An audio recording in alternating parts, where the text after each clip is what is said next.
안녕하세요. 여우튜브 서희 작가입니다. 은지가 오늘 하루 휴가를 떠나서 오늘만 제가 대신 읽어드리게 됐어요. 은지만큼 목소리가 좋지 못하지만 양해 부탁드려요. 그럼 한번 시작해 보겠습니다. 떨리네요. 여기 한 프랑스 여성이 자신의 아이를 감싸 안고 누군가를 향해 소리치고 있습니다. 그녀를 마주본 한국인들은 상당히 난처한 표정을 짓고 있는데요. 한국에 방문한 이 여성에게 대체 무슨 일이 있었던 걸까요? 안녕하세요. 저는 프랑스에서 아이를 키우고 있는 마르셀리느 듀퐁이라고 합니다.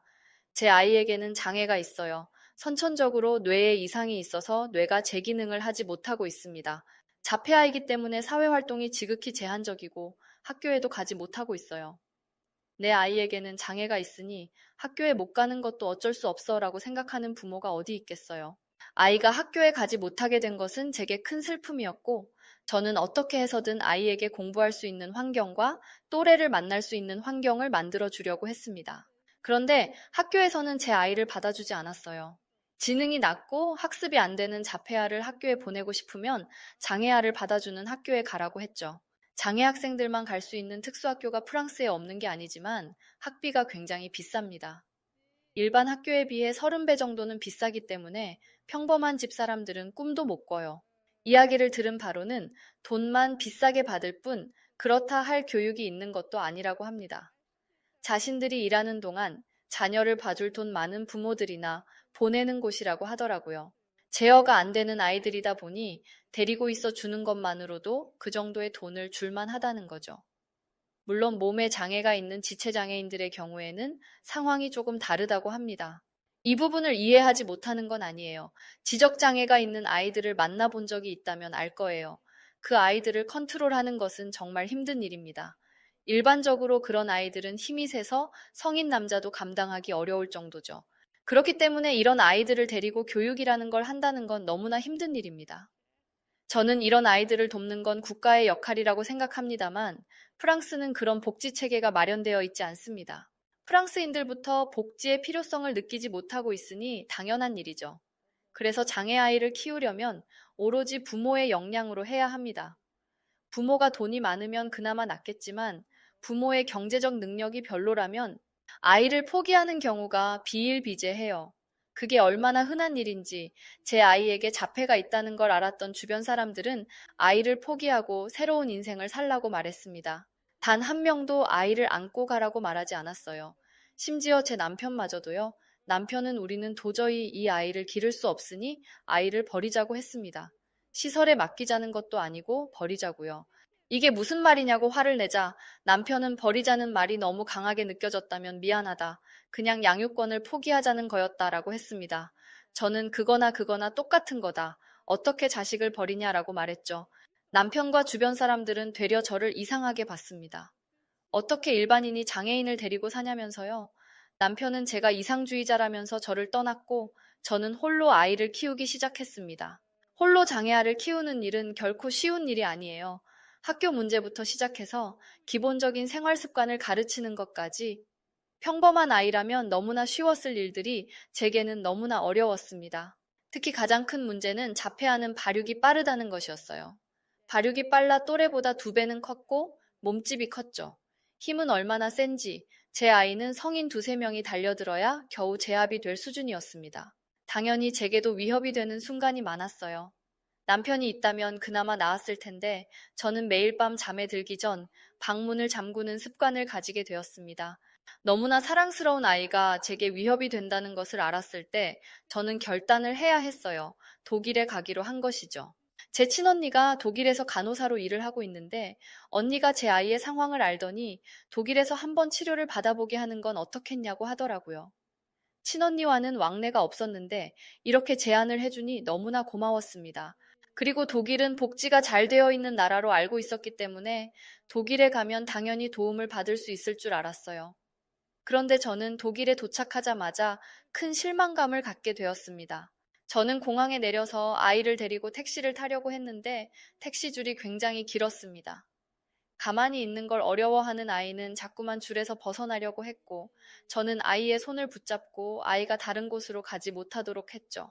그런데 그렇게 한다고 가만히 있을 수 있을 리 없습니다. 아이는 서 있던 자리에서 드러눕더니 팔다리를 휘저으며 괴성을 질렀어요. 이런 일이 한두 번이 아니었기에 아이를 달래려고 했습니다. 조금 안정을 시키면 금방 돌아오거든요. 그런데 그때 멀리서 4명의 남자가 다가왔습니다. 그 남자들은 경찰이라고 쓰여 있는 제복을 입고 있었는데 그들은 성큼성큼 다가와서는 아이의 팔을 잡아 일으켰어요. 안정된 것처럼 보였던 아이는 낯선 남자들의 등장에 더욱 기겁하며 괴성을 질렀고 저는 제 아이를 냅다 끌고 가는 남자들을 막아섰습니다. 그들은 공항 경찰이었는데 공항 경찰들은 제 아이가 난동을 부린다는 신고가 있었다며 아이를 다른 곳으로 분리시키겠다고 말했어요. 저는 제 아이가 자폐가 있다고 말했지만 제 말을 들어주는 사람은 없었습니다. 일단 제 아이가 위협이 되니 다른 곳으로 보내는 게 맞다며 저와는 대화 한 번 하지 않은 채 공항 구석으로 아이를 끌고 갔어요. 당연히 난리가 났죠. 평범한 사람도 공항 경찰에게 끌려가면 두려울 텐데 아주 낮은 지능을 가진 아이에겐 그 상황이 지옥 같았을 것입니다. 경찰들은 제 아이에게 장애가 있다는 사실은 듣지도 않고 절차에 따라 왜 그런 행동을 했는지 조사를 해야 한다고 했어요. 조사를 한다고 해서 뭐가 달라질까요?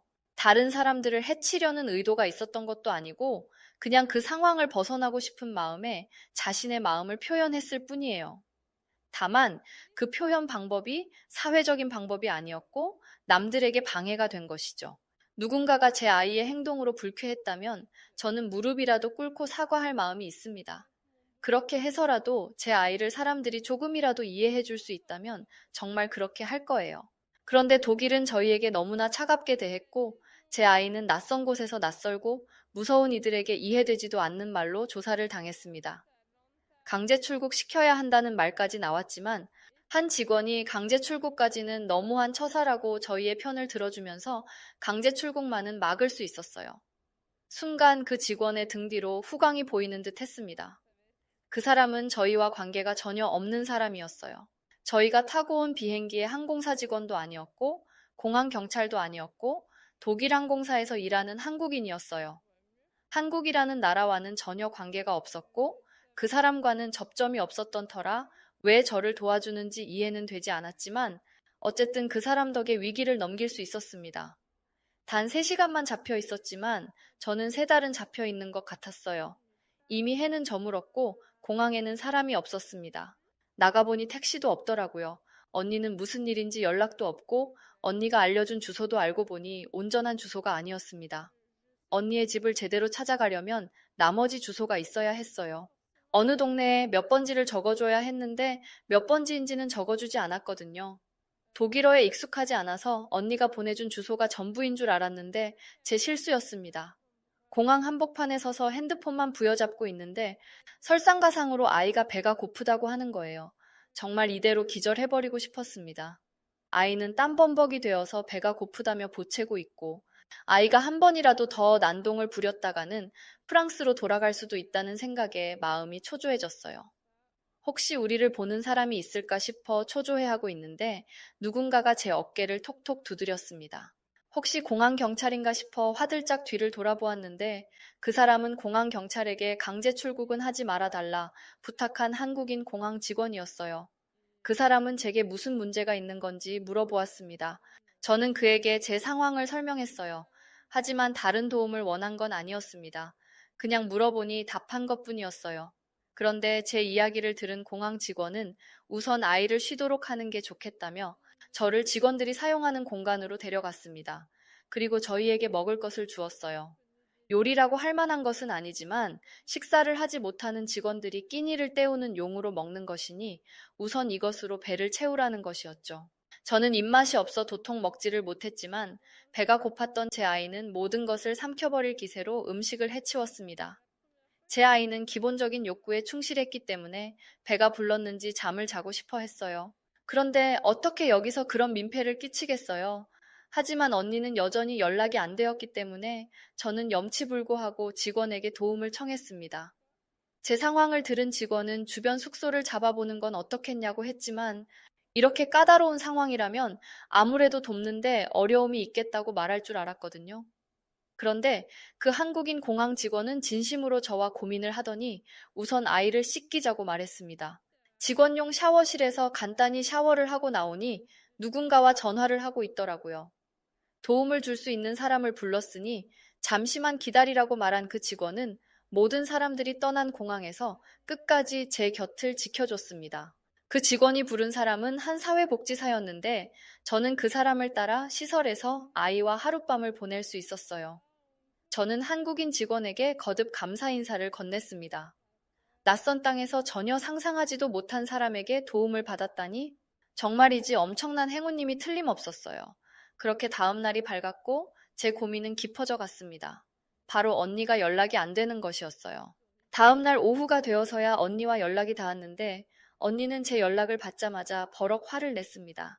어제 밤새 교대 근무를 하다가 이제 집에 들어왔다며 나 때문에 잠에서 깼다고 화를 내더라고요.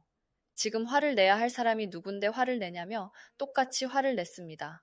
우리 오늘 오는 거 알고 있었지 않았냐며 어떻게 그걸 까먹을 수 있는 거냐고 저는 화를 냈죠. 그런데 언니의 반응이 이상했어요. 잠시 말을 잃은 언니는 이렇게 말했습니다. 너 진짜 왔어? 그 소리를 듣는데 머리가 새하얗게 되더라고요. 분명 제가 힘들어할 때 독일로 오라고 했으면서 꼭 오라고 주소까지 알려줬으면서 한다는 말이 너 진짜 왔냐니? 언니는 그냥 해본 말이라면서 설마 장애가 있는 애를 진짜 데려올 생각을 할 줄은 몰랐다고 했습니다. 아니, 양심이 없어도 너무 없는 거 아니니? 어떻게 잡혀인 애를 여기까지 데려올 생각을 해? 그건 너무 민폐잖아. 나는 그냥 예의로 말한 거야. 아니, 너도 감당 못해서 고생한다는 애를 내가 어떻게 돌보겠니? 그리고 왜 그런 애를 키우고 있는 거야? 지금 네 사정에 그런 애를 어떻게 키워? 그냥 시설에 맡겨. 그리고 나는 너랑 네 아들 감당 못하니까 다시 돌아가. 독일에 가서 좀 나아지지 않았을까 했는데 언니는 여전히 개인주의적인 성향이 강한 프랑스인이었습니다.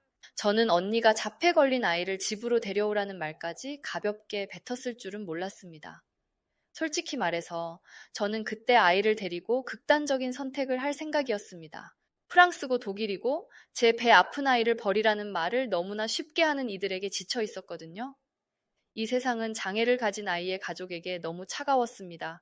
그래도 마지막 길을 가기 전에 제 아이에게 좋은 추억 하나 정도는 만들어주고 싶었어요. 어디를 갈지 결정하는 데는 그리 오랜 시간이 걸리지 않았습니다. 아이를 기르면서 지칠 대로 지친 제게 처음으로 위로가 되어준 사람의 나라인 한국으로 가기로 했어요. 이게 마지막이라고 생각하니 오히려 마음이 편해지더라고요. 한편으로 걱정이 되었던 건 한국인들이 제 생각과 다르면 어떻게 하냐는 것이었습니다.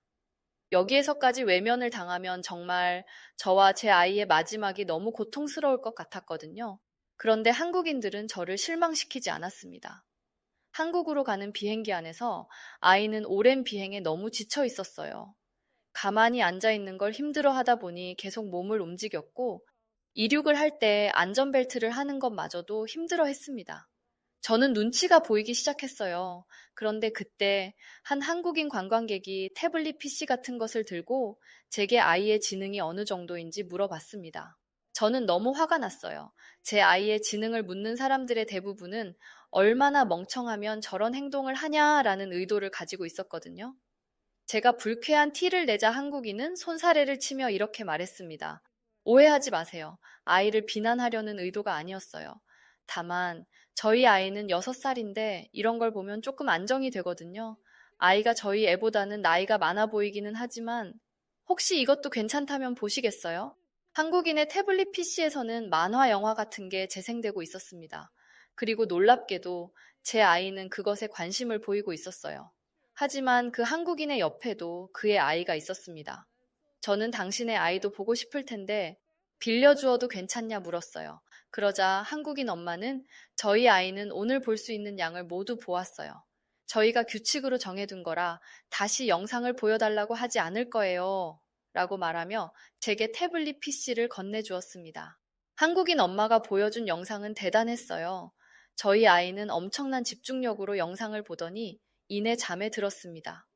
너무 감사하다며 태블릿을 다시 건네주니 한국인 엄마는 이런 영상을 많이 보여주는 게 결코 좋은 건 아니라는 걸 저도 알아요. 하지만 필요하다면 조금 도움을 받는 것도 좋지 않을까 싶어서요. 라고 말했습니다. 그러면서 이 말을 건넸는데 이 말은 눈물이 날 만큼 위로가 되었어요. 아이 키우는 게 힘들죠? 저희 언니도 자폐아를 키우고 있어요. 많이 힘들어 보이더라고요. 그래도 아이가 주는 행복이 얼마큼 큰지 아니까 버틸 수 있다고 하더라고요. 당신도 아이가 주는 행복을 느낄 수 있으면 좋겠어요. 저는 한국 엄마에게 물었습니다. 언니도 자폐아를 키운다고 하셨죠? 한국에서는 아이가 아프면 가족들은 어떻게 하나요? 제 물음에 한국 엄마는 고개를 갸웃거렸습니다. 어떻게 하냐뇨? 당연히 키우죠. 아, 혹시 어떤 학교를 보내고 어디서 치료를 받는지에 관한 건가요? 저는 깜짝 놀라며 한 번 더 물었습니다. 아니요, 아이를 버리거나 시설에 맡기지는 않는지 물어본 거예요. 이 말을 들은 한국 엄마는 자신이 들은 게 사실인지 의심하는 듯한 표정이었습니다. 무슨 그런 말을 하는 거예요. 어떻게 자식이 장애가 있다고 버릴 수가 있죠? 저는 깜짝 놀랐습니다. 설마 한국인들은 다 이렇게 생각해요? 그랬더니 한국인 엄마는 당연하죠. 자식에게 장애가 있다고 자식을 버린 부모는 인간 말종 취급을 당할 거예요. 그 말을 들은 저는 심장이 쿵쿵 뛰기 시작했고, 저는 마지막으로 한 번 더 물었습니다. 장애가 있는 아이를 기른다고 하면 혹시 가족들이 반대하지는 않나요? 그 한국인 엄마는 저의 이런 질문들이 당황스러웠는지 이렇게 말했습니다. 반대라뇨. 무슨 그런 말을 하세요. 저는 제 언니가 자기 아이를 끝까지 책임지는 게 너무 자랑스러운데요. 그 말에 온몸이 소름이 돋으면서 눈물이 나려고 했습니다. 우리 가족들은 저와 아이를 버린 자식 취급했으니까요.